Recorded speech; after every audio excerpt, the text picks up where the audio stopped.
27장에서 예수님이 빌라도에게 재판을 받고 십자가에 못 박혀 죽으시는 내용을 기록했습니다.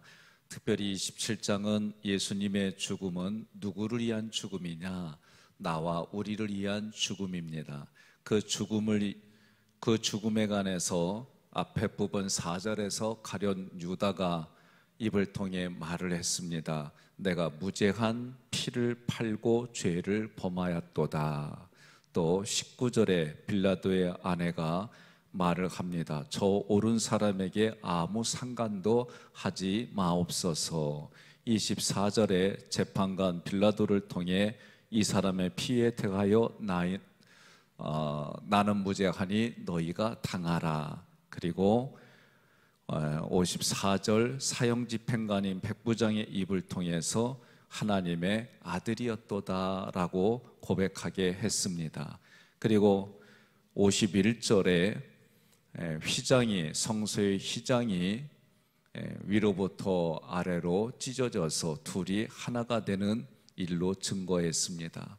예수 그리스도의 죽음은 우리가 하나님께 나아가는 길이 열렸단 말이에요. 왜냐하면 성소와 지성소를 구분하는 것이 휘장이었어요. 이 휘장은 죄 때문에 그것을 가렸어요. 그러나 죄의 문제를 해결하신 예수님 때문에 이제 우리는 하나님의 존전에 갈 수 있어요. 그래서 우리에게 뭐라 그러냐면 너희는 왕같은 제사장이라. 그래서 여러분과 제가 오늘 57절부터 66절에 예수님이 돌무덤에 장사되는 내용을 좀 더 구체적으로 말씀 나누겠습니다. 여기서 강조될 점은 뭐냐? 하나님의 아들이요 그리스도시요 왕이십니다. 이런 고백이 여러분과 저의 고백이 돼야 돼요. 예수님이 누굴까? 예수님이 무엇을 하셨을까? 이거에 대한 고백이 늘 우리의 고백이 되어야 될 줄로 믿습니다. 주님께서 십자가에 못 박혀 죽으시고 장사를 지낸 후에 그의 무덤을 돌로 임봉하고 경비병을 세워서 지켰습니다. 왜냐하면 예수님이 사흘 만에 부활한다고 하는 이 부분을 그 사람들은 이해할 수가 없어요.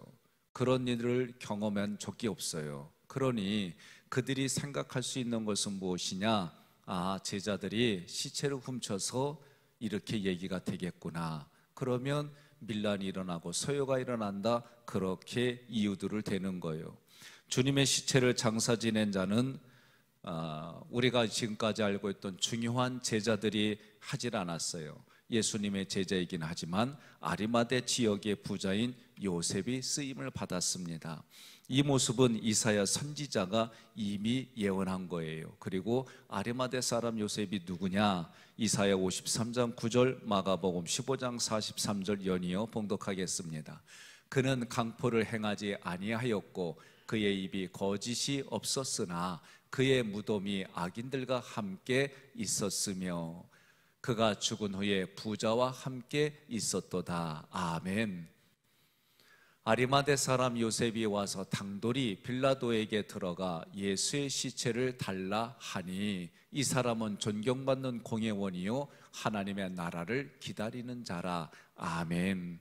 이 시대의 공회원 중에 이렇게 예수님을 믿는 사람들은 흔하지 않습니다. 많지 않아요. 이 자리가 존경받는 사람이기도 하지만 그만큼 다른 사람들에게 선한 영향력이 흘러가는 사람이에요. 오늘 저는 그런 기도를 합니다. 이 나라의 정치 지도자들, 그들이 하나님을 경외하고 하나님을 두려워하며 많은 곳에서 하나님의 나라를 확장하고 뜻을 성취하는 그런 일들이 이루어지게 해달라고. 그러려면 예수님을 잘 믿는 사람들이 하나님의 뜻을 기억하고 요소마다 그런 역할을 하는 사람들로 세워져야 돼요. 여러분과 제가 중보기도하는 이유 중에 하나가 뭐냐? 우리 신앙생활을 위해서 중보기도해야 되는 거예요. 오늘 아리마대 사람 요셉은 마가복음에서 존경받는 공회원이고 하나님의 나라를 기다리는 자로 표현했어요. 빌라도에게 당돌이 들어가서 예수님의 시체를 달라고 합니다. 온 백성이 예수님을 배척했습니다. 죽임을 당한 예수님의 시체를 달라고 하는 이유가 뭘까? 많은 비난을 감수하고서도 그렇게 하는 이유가 뭘까? 분명히 제자라는 단어를 썼어요. 제자라고 하는 것은 그 사람과 함께, 스승과 함께 먹고 마시며 함께 했던 사람들이 사도예요. 또 제자라는 표현이요, 제자는 결국은 스승이 한 그 모든 것들을 나도 그렇게 살아가는 사람들이 제자예요. 비난을 감수하면서도 불구하고, 자신에게 유익이 되는 줄 알면서도 불구하고 과감하게 이 일들을 진행합니다. 여러분, 생명을 살리기 위해서 1%의 가능성이 있다고 한다면 내가 움직입니다, 이거 쉬운 얘기 아니에요. 그런데 신앙은 우리에게 가르쳐주는 정서가 뭐냐? 1%의 가능성만 있어도 하나님이 나에게 주신 모든 것을 쏟아 부으라는 거예요. 세상의 정서는 뭐요? 최소한 51%가 돼야, 1%라도 유익이 있어야 움직이는 거예요. 그죠? 마찬가지로 우리 신앙인들에게는 그 1%가 51%가 아니라 정말 비교 대상이 안 되는 1%의 가능성만 있어도 하나님의 그 모든 것이 흘러가는 통로로 역할하라는 거예요. 대제사장들과 바리새인들이 함께 빌라도를 찾아가 말을 합니다. 62절로 64절 함께 봉독합니다. 그 이튿날은 준비일 다음 날이라. 대제사장들과 바리새인들이 함께 빌라도에 모여 이르되, 주여, 저 속이던 자가 살아있을 때 말하되 내가 사흘 후에 다시 살아나리라 한 것을 우리가 기억하노니, 그러므로 명령하여 그 무덤을 사흘까지 굳게 지키게 하소서. 그의 제자들이 와서 시체를 도둑질하고 갔고 백성에게 말하되 그가 죽은 자 가운데서 살아났다 하면 후에 소금이 전보다 더 클까 하나이다 하니. 아멘. 예수님께서 살아있을 때에 사흘 만에 살아난다고 했습니다. 이 말씀을 이들은 이해할 수도 없고 알 방법이 없어요. 그래서 성경은 뭐라고 그러냐면, 시편에서 우둔한 머리를 열어주신다 그랬어요. 누가? 하나님이 열어주시는 거예요. 여러분, 우리가 신앙생활하면서 성경의 말씀이 이성적으로 깨달아지고 믿어지느냐? 원리는 그렇게 안 돼요. 이과계통, 특히 이과계통, 그 중에서도 공과 공부를 하신 분들은요, 성경 말씀을 그렇게 이해한다는 게 쉬운 게 아니에요. 우리의 이성은 사람 중심으로 되어져 있지 하나님 중심으로 되어 있지 않아요. 그래서 신앙생활 한다는 얘기는 하나님이 하나님의 오른손으로 우리를 이끌어 가주시는 일들을 경험해야만 하나님 앞에 머리 숙이는 인생들이에요. 그 표현이 우리의 우둔한 머리를 열어서 깨닫게 해주시는 거예요. 하나님의 말씀이 들려야 됩니다. 하나님의 말씀이 들리면 깨달아져요. 내가 하나님의 말씀을 들을 자세도 중요해요. 그러나 들려져야 돼요. 하나님의 말씀이 들려져서 깨달아지고 그 말씀이 내 마음판에 머무르는 거예요. 내가 말씀 안에 머물러야 되는 거예요. 그래서 하나님의 말씀을 많이 읽고 말씀을 안 만큼 하나님이 그 말씀을 통해 말씀하세요. 이게 보니까 원리예요. 그러니 여러분, 성경 말씀을 가까이 하세요. 그리고 말씀을 많이 읽으세요. 그래서 내 나이만큼 성경을 통독했습니다 라는 고백이 우리 교회의 전통이 돼야 돼요. 아멘 할 때까지는 하려고 그래, 이 얘기는. 왜냐, 하나님이 전혀 딴 얘기하는 게 아니라, 제가 신앙생활을 해보니까 성경의 말씀을 내가 알고 있는 만큼 하나님이 그 말씀을 통해 말씀하신다니까요. 그렇기 때문에 여러분들이 말씀을 알아야 돼요. 말씀을 읽어야 돼요. 그러면 하나님이 그 말씀을 통해 말씀하실 때, 여러분, 제가 우리 부목사님들한테도 레마의 음성을 듣는 거를 간절히 기도하라고 그랬어요. 그러면 저는 처음에 로고스인 하나님의 말씀을 읽어요. 예? 성경에 기록된 말씀을 읽는 거예요. 그 다음에 뭐예요?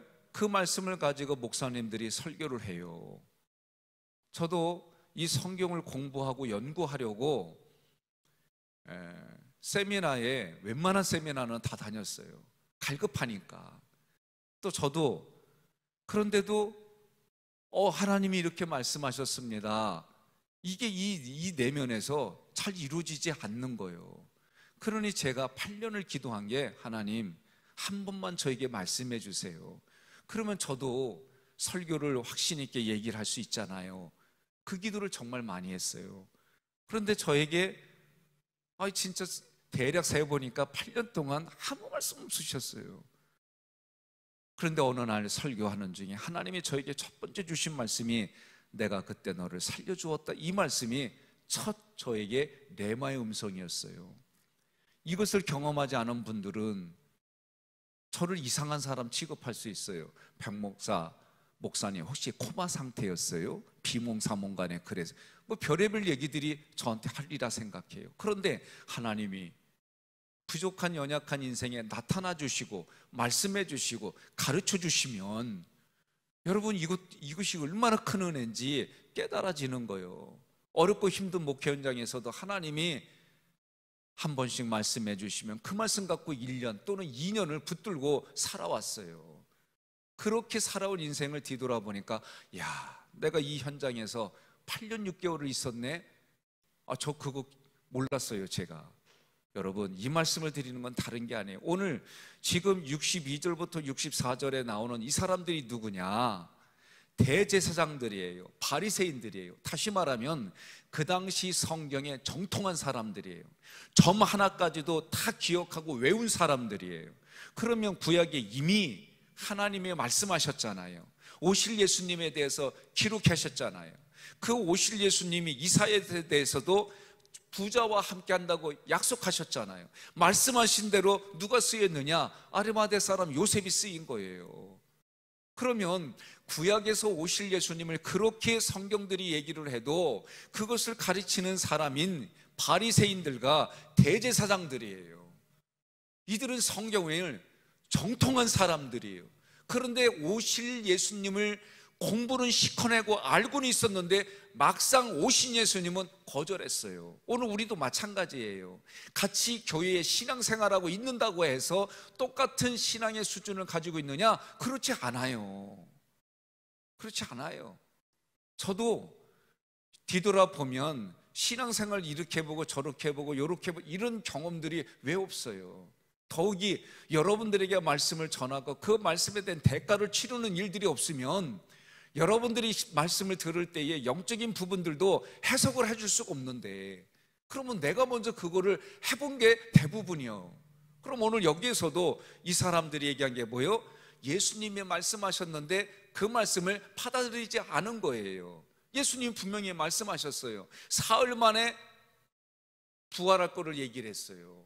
안 들은 게 아니요, 들었지만 성경을 하나님이 주시는 말씀대로 해석을 못했어요. 그러니 자기에게 경험이 없는 거, 하나님이 그들에게 나타나주고 우둔한 머리를 열어주지 않으니까 오히려 자기들이 알고 있는 성경의 지식을 가지고 예수 믿는 사람들을 아프게 할 수 있단 말이에요. 이게 오늘 우리가 살아가는 삶에 나타날 수 있는 현상들이에요. 그러니 성경을 전체로 읽어보면 어떻게 되는 거예요? 서 있는 사람 넘어질까봐 쓰러질까봐 조심하라는 이런 구절만 바르게 이해해도 나하고 다른 사람들을 성경적인 지식으로 정죄해서는 안 돼요. 하나님이 그에게 나타나주지 않으셨다고 한다면, 내가 체험을 통해 깊은 신앙을 공유하고 있다고 한다면 그들이 거기까지 올 때까지 기다려줘야 되고 함께 가는 거예요. 에베소서를 읽어보면 서로 지워져가는 성전에 대해서 기록했어요. 그러니 여러분과 제가 내가 아는 만큼 경험한 만큼 흘러가는 하나님의 통로가 되는 일이 얼마나 중요한지.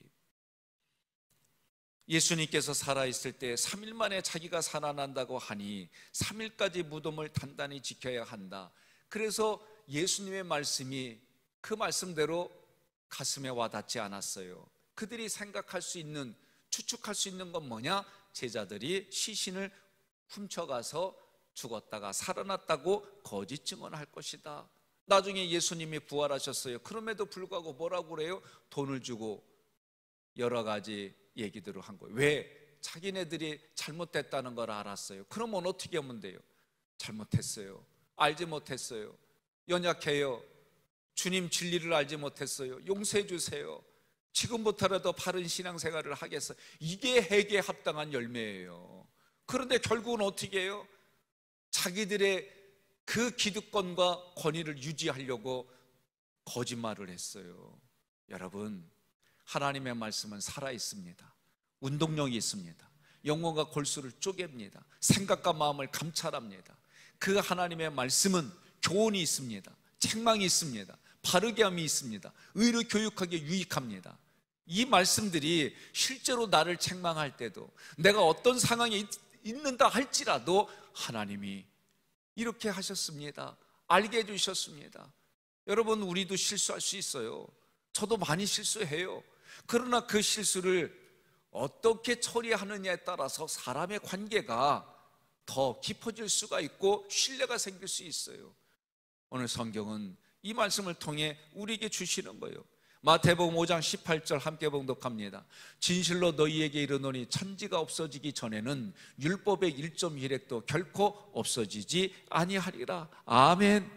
하나님이 계획하시고 하나님의 권능의 오른손으로 이루어 가심을 믿으시기를 바랍니다. 예수님이 죽으시고 내가 살아났다면 이제부터는 내가 죽고 예수님이 사는 그런 인생이 되기를 주님의 이름으로 축복합니다.